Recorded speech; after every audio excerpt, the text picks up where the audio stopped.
It is the day after the great Amazon Web Services meltdown. And yes, indeed, the College Financial Health Show showing up as scheduled on time on every 10:30 on 10:30 Central Time on Tuesday mornings. It's Matt Hendricks and Gary Stocker, and we are the only show that looks in detail and depth at the financial health of private colleges throughout the country. And Matt, I hope you survived the AWS crash yesterday, but what colleges are we looking at today? I survived. Thankfully, all of my stuff runs on my local hardware, so I don't have to That's worry right. about That's that. right. Yeah, and here I thought I was less secure. I'm more secure. That's funny. That's Or funny. not secure isn't the right word. Robust, I guess. So we have Chatham University in Pennsylvania and La Roche College. I think La Roche University now, right? Yeah, it is. Yeah. Pennsylvania. And we'll get right to it. There's a lot of really interesting stuff today, counterintuitive things that I love to share. Also, some issues with board governance I think are worth discussing. So let's get right into it. This is the financial compass, as we're going to focus mostly on the financials here. Some best practices we'll bring in today. I'm going to put Chatham on the first. They'll be blue, Chatham, and La Roche. All right. And I'm going to start with, like I've done the last few shows, start with a really the most important number if you're like looking at trajectory of universities, the unrestricted net assets. All right, really, again, in just basic English, this is how much is the university, how big is the university's runway, and how is it changing? All right, in terms of these are the assets the school can use to draw, usually can draw on to pay the bills. And ideally, these would be going up with inflation or actually faster than inflation. This number should be always increasing. And you can see a big problem with both of these schools.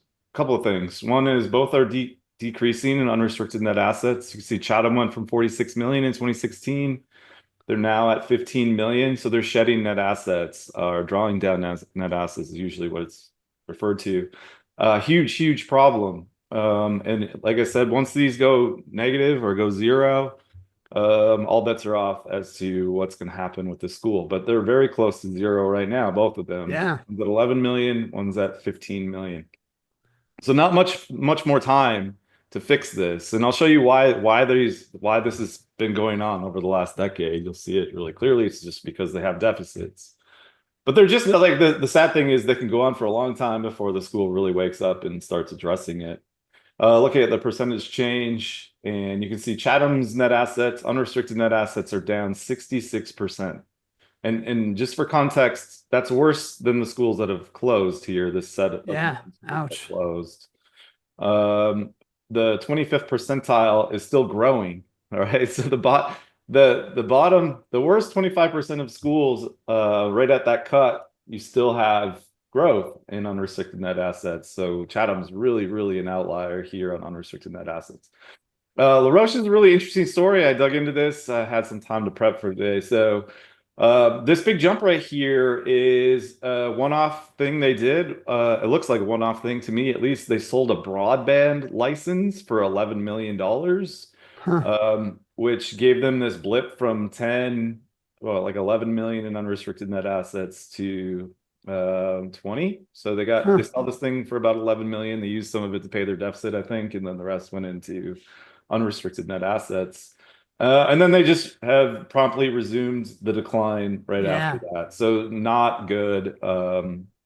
Obviously, this is a one-off thing, I think. So this won't Sure be looks like it. something they can do again. So it really hasn't changed their trajectory. There's maybe delayed it a couple of years. So not good at all. And just if you're curious, you can see total net assets. And I think when I check this out, the results are the same. Both schools really showing the same trajectory, Yep. declining net assets for Chatham. Again, you had declining, and then this big blip where they sold the broadband license, and then back, right on this actually steeper loss trajectory that they were on. Again, both well below the 25th percentile in terms of growth of total net assets. So again, why do these schools look weird in terms of their net asset trends? It's all because of their budgets not being balanced. So it'll show you net income margin. these schools have run chronic deficits. So blue again is Chatham. These are big losses. 6% loss, 13% loss, 11, 9. Only 1 year that was positive, and that was surely because of COVID relief money. Yep. Yep. Negative again here at negative 19%, and then a positive year in 2024. But that is totally not real, and I'm about to show you why. The main reason this happened is they were able to convince a donor to release $6 million of their Huh. restricted endowment gift. All right. So that showed up in their revenue, which pumped, and I can just show you the raw, I can show you the raw values below, but had they not done that, they would have had a massive deficit still. That showed up in their net assets released on their operating revenue. All right, and then yeah, look, the same thing for La Roche. The last time they really had a decent budget looks like 2016, and just no end in sight to deficits for them and getting worse. So very, very bad budget management for both schools. We'll take a look at here's the issue I was talking about with the endowments. Take a look at Chatham's endowment is not growing at all. And again, a normal endowment since 2016 is up about 60%. Chatham's endowment is up 1.6%. Ouch. Ouch. Complete Ouch. disaster. And again, it would have been a disaster for La Roche as well, except for, like I said, they sold that broadband license, and that pumped up their endowment growth just in 1 year. But look at, you probably know, Gary, why the Chatham endowment is not Yeah, I growing. know. Yep. Massive Breaking the piggy drop. bank, Matt. Yeah, so La Roche has done it a few times, but they've been better since. But with Chatham's case, they took a 20% Look at draw in that. 2023, 11% draw in 2024. That's enough to, I mean, that's 30% of your endowment, really close to it, in just 2 years. So there goes all of the gains over the last decade, pretty much. Okay, so very unsustainable path for both of these schools. Let's take a look at. All right, I wanted to show you guys a little bit more about what I was talking about with this draw, and I actually stumbled on. This is Chatham. I actually stumbled on something that was really interesting. So here's a really massive draw. So they have a $93 million endowment starting in 2022, fiscal year 23. And they have a normal draw here of 4.3, but they took this one-time extra draw of almost 15 million. So really they took what, like $19 million off of a $93 million endowment. That's a huge, huge draw, unsustainable. So they start out the next year at 79 million, and they take an 8 million draw on a $79 million endowment. Again, way too high. It's like 11%, Yeah. 10.5%. Okay, so they also were able to convince this donor to release 6 million to get over here. So the reason they had to do this, you can see really clearly, they only had 2 million left in unrestricted endowment assets. So there's no way you can draw 8.5 unless you have a miracle year in terms of returns. So they had to basically approach a donor to get some of this money released. So they could do this draw. You can't just draw the restricted money. At least there's laws restricting how much you can pull out of here. It also looks like the board moved some money from restricted to unrestricted, and that's interesting. There's no way to know if they move those funds from designated to unrestricted. There's no way to know, right? There's no way to know.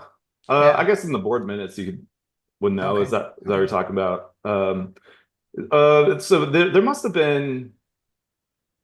Honestly, because so this is donor restricted money, not board restricted. So Right. all of the like quasi endowment stuff will be unrestricted. So there might have been some other negotiation here to get this unrestricted. I'm not sure what that would have been all about, to be honest. But they this is well documented. This transfer of 6 million. I'll show you that. And I kind of stumbled on something else that may actually be even more important when I was investigating what happened here. So this is okay. Okay, so there's like board members that are doing this. Okay, so this is interesting. So I found this. So they had a board member who was the donor approved the release from the endowment of 6 million. Okay, so Interesting. that's that money we just talked about. But then I Yeah. was curious, I was looking at these others, and I noticed this line. There's also a board member that owns an entity that has a $3.5 million line of credit with the university. So at first I was thinking this must be a bank that's giving a line of credit to the university that's owned by a board member, which is a huge red flag. For me personally, in my opinion, this should never happen. Turns out it's not a bank. This is the owner of Parkhurst Food Service, all right, which is the university's biggest vendor. They have the Huh. $3.2 million draw or dollar contracts, and um, also giving a line of credit. So it's this loan right here. So Parkhurst is the food service vendor, and then they also issued a line of credit to the university. And Parkhurst is owned by one of the board members at Chatham. Very much against this. If I worked at this school, or there's no reason to do this. Okay. Zero reason to do this. They have 27 other board members. There's no reason to have a board member that is also doing self-contracting to the university. It's completely a conflict of interest, and most schools just would not even deal with this, and I think that they shouldn't deal with this either. So you can think of all the problems that this can cause, even if they're not breaking any laws or anything like that. I'm not accusing them of breaking any laws. You can Yeah. just see all the problems with this, right? Are they going to get another bid for a different food service vendor next year? And if so, if you're another food service vendor, would you even bother submitting a bid? Right? You know that the board member owns Parkhurst, and that's their current vendor. Why would you submit a bid that that board member might read, right? Are we gonna look at the vendor pricing for that, Matt? Yeah, we'll look at it, and Okay. I don't see anything wrong with it. They're certainly not getting like a sweetheart deal out of it. It doesn't look Yeah. like it. It looks like just a normal contract. But it's just a huge problem, right? Just really, really bad optics. There's no reason the university should do this. This particular board member should either be a board member and not the vendor for the food service, or just drop off the board and continue on with your food service contract with the university. There's no reason to do both. There's absolutely no reason. They have 26 other board members, which is plenty, right? You don't Yeah, need right. that, like Harvard has 13. All right. So you have more board members than you need. It's not like you need this extra member and have to deal with these conflicts. Just really looks bad, especially when the school's struggling financially. There's going to be a lot of questions asked, right? Last thing they need to be answering is why one of the board members is also the biggest seller of services to the university and Yeah. has an additional line of credit. It just makes no sense. Okay. Um, yeah, I would end that immediately. Okay, but we'll get into that contract when we go there. And I don't see any issues with the contract. I mean, maybe there's nothing illegal, but it certainly looks bad. It's a completely unforced error on their part. It's just going to look really bad to all the stakeholders, the alumni, the students, faculty. If it hasn't already caused problems, it will. All right. Okay, so big deficits. Let's take a look at revenues overall for both of these schools. And this is where things get very interesting. Um, so if you're Chatham, you can't argue with revenues, right? These revenues actually look quite good. And I Yeah. double checked this. This is a 30% growth in their overall revenue since 2016, operating revenue. But remember, they had some of that fake revenue in there, which is asking some of the donors to unrestrict some assets.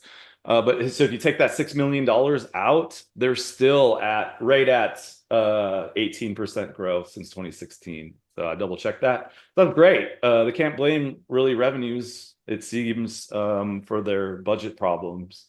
So that means it's mostly going to be the cost side. You got to be happy with being better than the median here. Maybe it's not ideal, but certainly not catastrophic revenue changes for Chatham. For La Roche, it's different. Their revenue is a big problem. They're down 10.5% on operating revenue since 2016. Again, normal is up 18%. And that's right at where Chatham is. So that looks good. For Chatham, not good for La Roche. And we'll just go into expenses, and you'll see the issue here with expenses for these schools. So we Well, have both of them are, so we have La Roche just sort of inexplicably increasing expenses at up 10%. Well, like, what did I say? They were down 10% on Down revenue. 10%. Yeah. You just can't do that, right? Again, the board has to make sure that revenue is bigger than expenses. That's their main job.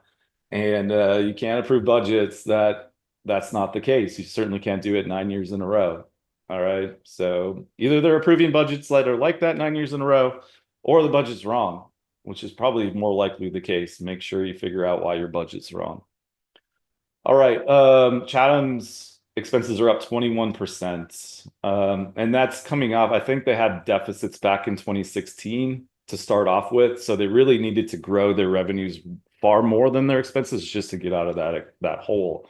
And so it's just not enough. All right, let's take a look at net tuition revenue. There's really interesting stuff here.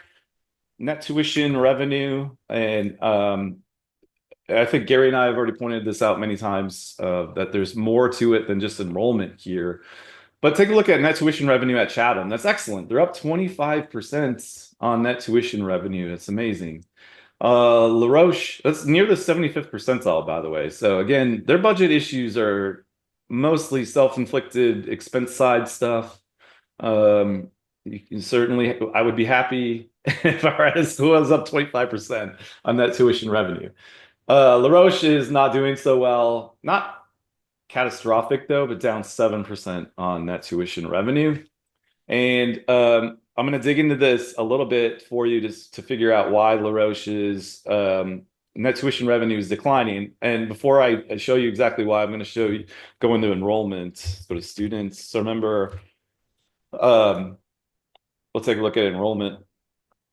Very interesting enrollment trends here. So both schools have more enrollment than before, and they both have massive budget deficits. All right. So both of them are growing and running deficits. So really odd, counterintuitive, right? And La Roche, especially, their enrollment's up 19%. And there's a sharp increase right here. What do you suppose might have caused this, Gary? They got a huge jump in enrollment, yet their net tuition revenue is lower. I know. They're Yeah, I'll not show getting very you. much in tuition revenue per student. Yeah, it's all about the price for them. Something happened with their pricing strategy that was a complete disaster. Even with this big jump in enrollments, again, they went from being down 26% to being up 19%.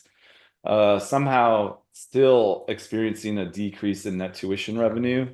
I bet I show high merit discounts too, and I show my stuff. So they went from, over that period, they went from 20 million in net tuition revenue down to 19 million, despite the fact that their enrollment surged, right? So how does that happen? It's all about the price. And something they did here in 2022 was a bad idea. They reduced the price from, I shouldn't say exactly that strong. The average amount of tuition that a student is paying. Right. I guess we should double check that this is accounting, but given that it matches with what we see on the enrollment and overall revenues, I think this is the true story. But it looks like the price went from about 20,000, or really it was like 15,000. I don't know what this big jump here is, but maybe this is somehow the way they worked in the COVID grants. But yeah, now we're at 10,000. That's at the 25th percentile in terms of what the average net tuition a student is paying. And it's probably unsustainable for them, especially since they're used to running deficits at kids paying far more than that. And now it's going to be even harder. So they have more kids and way less money. It's a huge problem, right? Now you got to actually provide them more stuff and you have less money to do that. It's really, really a bad combination. My guess is that this was a mistake, but we would need to do more research on this and figure out why this happened. My guess is they discounted their tuition, saw an increase in enrollment, patted themselves on the back, and maybe didn't pay much attention to what that actually meant for revenue, but you get less revenue with the way that the math worked out here. So just to show you the math, so really they cut their price in half here, if that's the true story. Price is down about 50% and their enrollment's up 19%. So the math there shows you you clearly are going to be lower on net for the net tuition revenue there. All right. So clearly LaRoche needs to look at the pricing strategy and figure out how to get that price, or just might just try bringing that price back up and see what happens. And you can help them out with the strategic compass, right? Yeah, yeah, and I would recommend they do some small experiments on their own, but they don't have a long runway, so they got to do this stuff like now, right? And hope it works. All right, on the expense side, let's start looking at what might be going on with both of these schools. So I'm gonna start with employees, and everything I'm gonna do is gonna be normalized by how much revenues the school has. And very interesting here. So we're going to see a theme here where Chatham's just got very high expenses again. Remember, their revenues were going up, enrollment's going up, but they're just growing their expenses far more. And they just have abnormal expense profile for how much revenue they have. And so you can see it here. They're in the 75th percentile in terms of how many employees they have relative to their operating revenue. And oh, this is 23, but even this is not right? It really should be up here if you were to adjust their operating revenues to have a normal endowment draw. Remember, they drew like 20% of their endowment this year, and that shows up in their revenue. So really, really abnormal in terms of how much staff they had in 23 relative to their revenue. I think they adjusted that down in 24. I don't have their 24. This comes from the 990. For whatever reason, it's not posted yet. It's super late. I don't know if that's their fault or the IRS's fault, but I didn't see it. I checked. With LaRoche, it's very interesting. Big drop in employees. So it looks like they're trying to deal with their budget, but I think they've more than canceled it out with a surge in vendor spend. And I'll just show you that right now.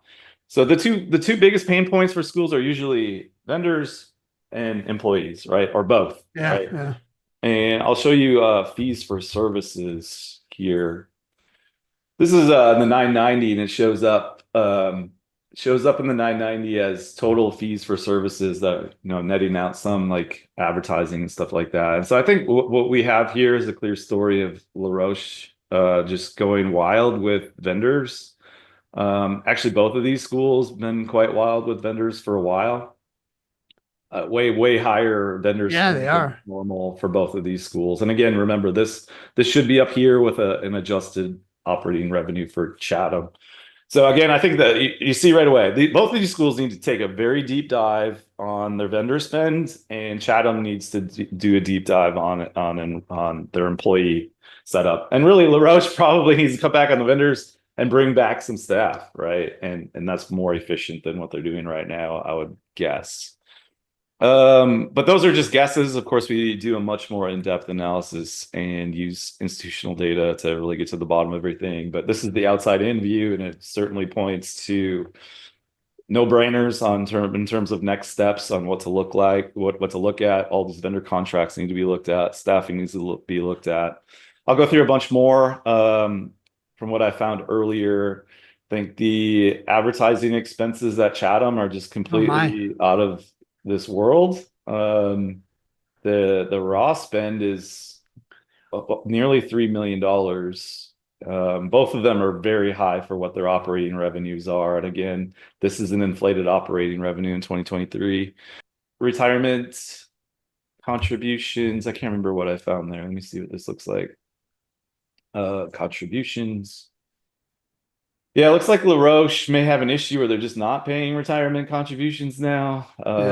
Possibly, but Chatham's retirement contributions are high. I think that's partly, it may be all explained by just having too many people, but you might also look at what the contribution is. If it's 10%, I'll just tell you right now, that's very high.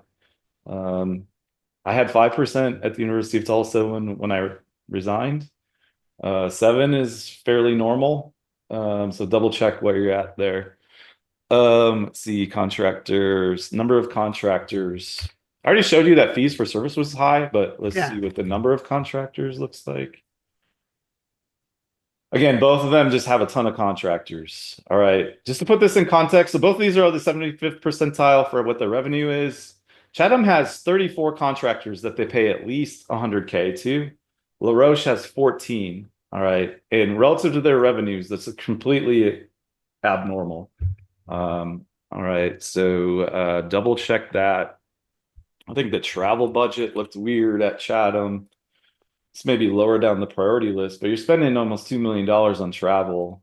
No. Again, that's 75th percentile for how much revenue they have. IT is another pain point. IT spends, what do I have?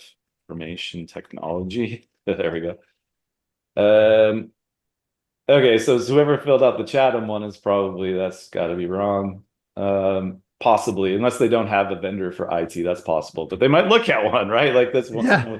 one way to save money actually, and have lower staff. But the IT spend at La Roche looks high. Let's see. There's a lot of stuff to go into here, but I'm going to go into the specific contracts and wrap this up. Both these schools just need to take a deep dive on the vendor spend, renegotiate all their contracts, drop any contract they don't need, and then Chatham on top of that needs to look at staffing with a fine-tooth comb there. I'll start at Chatham.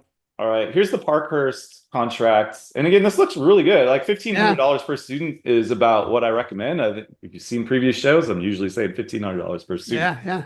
Okay, soapbox. But that all these vendor contracts look decent. Although I would question whether 800K to EAB is ever worth it. Yeah, I don't know if they're providing that kind of value. The rest looked okay. I do wonder about a $3 million construction when the school is struggling financially. I just wonder how those decisions are made with that context that you're going to have to pay utilities and maintenance on those buildings. If that is new construction, like how that's going to work out. I hope they've done that. La Roche. Okay, La Roche had an incredibly bad recruiting contract back, or $3.6 million dollars. Again, this school is only 1,700 kids, so that's just completely out of the realm of a normal contract. And I've actually never heard of this vendor either.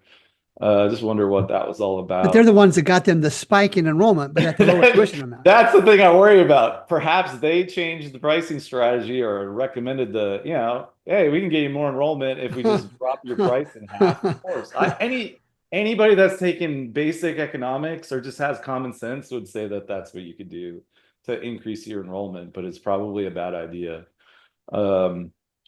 Yeah, again, we don't know for sure, Gary, if that's what happened, but certainly something's wrong with the pricing at La Roche and need a deep dive to figure out what's going on. The food service contract, again, $1,500 per student. That's pretty good. Construction, again, more construction here. These are really small. I just wonder if these are maintenance. I didn't check CapEx with either of these schools, but I have a feeling that it's going to be a disaster since they've been running deficits for quite some time. But yeah, I don't see contracts that look abnormal, but the number is the problem. They just have too many contracts. Both schools had a lot of contracts for what their revenue was. So my guess is it's be less about negotiating prices down and more about reducing the number. Yeah. Right. I'll kick it back to you, Gary. So Matt, before I jump into my stuff, we've talked before, I think recently, that the colleges that we choose for the show almost exclusively come from viewer requests. And we have had a lot of colleges in Pennsylvania requested. What does that tell you?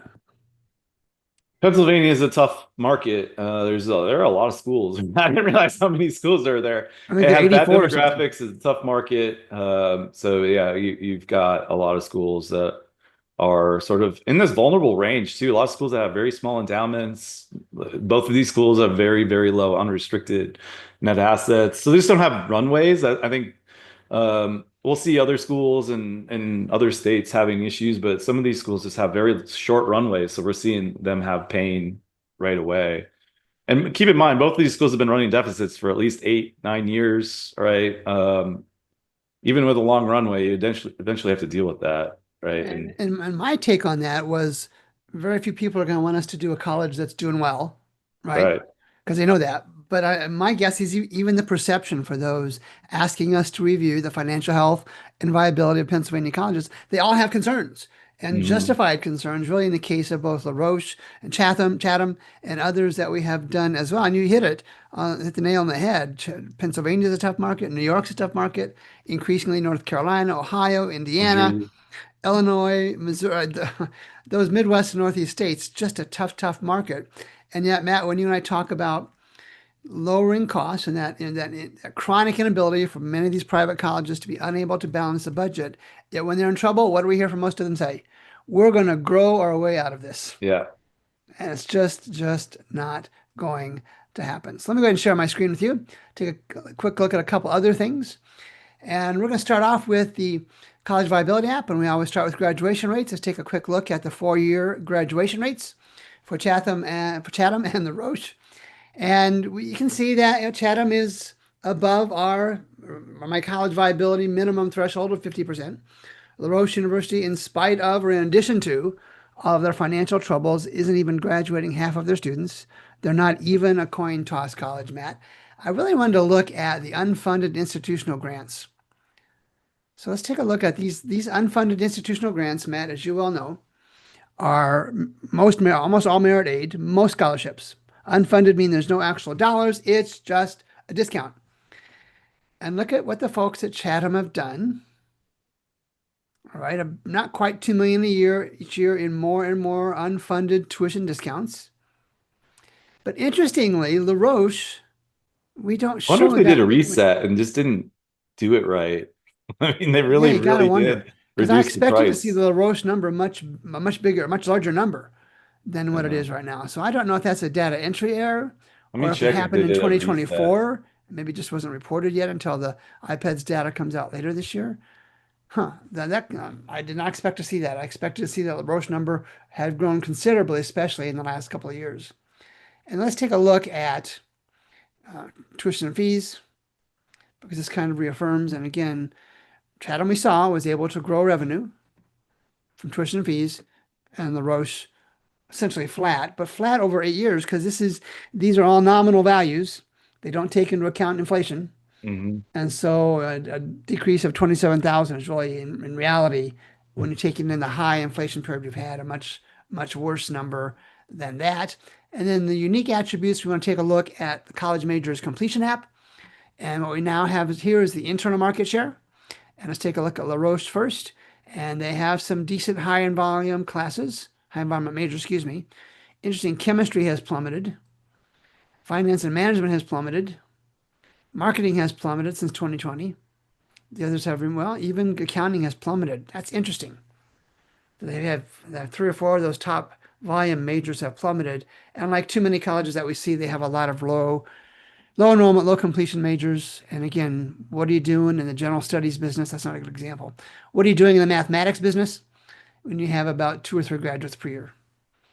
And we'll see the external market share here in a second. Let's take a look at the same internal market share for Chatham University. Drag my zoom out of the way. And again, some decent volume programs. Don't see the same plummeting of majors that we saw at La Roche.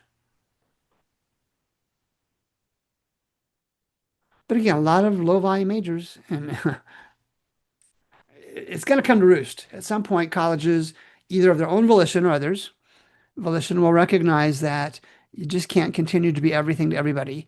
And if you're having one person, not even one person graduating per year in film and video, what are you doing? Music and Hmm. chemistry, math, economics. Oh no, economics, arts and media entertainment. Okay. So, Matt, again, we see 2 private colleges in Pennsylvania. Pennsylvania is a competitive state. It is a high risk state for both public and private colleges. They've had some mergers, I believe, on the public college side. And it's a statewide symptom of a national disease, or mostly national disease, the Midwest and the Northeast. And we see the same patterns. You and I have done this show for headed toward 15 or 16 months now. We've done over 150 colleges, and the patterns are there. And we see them almost without exception. Certainly, there are some colleges doing well, and we've had a few of those on the show, and it's cool to see those. But so many colleges are not doing well. And Matt, you nail it much better than I. The inability to match revenue with expenses. When's that going to change? And if it doesn't change, what's going to happen?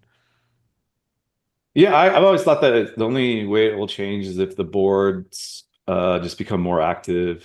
ask more questions. I mean, just really, it's up to the boards to do this. The I mean, good administrations will do it too, but they just have too many other conflicting incentives to create new programs, to create new initiatives, to get their name on a new building or whatever, that the incentives are messy for the administrators. The board should have an incentive to balance the budget and nothing really sort of conflicting with that. Just need to go ahead and do it. Yeah. Yeah. So let's call that a wrap, Dr. Hendricks. So for Matt Hendricks, I am Gary Stocker. Thanks for making time to watch the College Financial Health Show. We'll be back next Tuesday, AWS or not, with another College Financial Health Show. We'll see you then.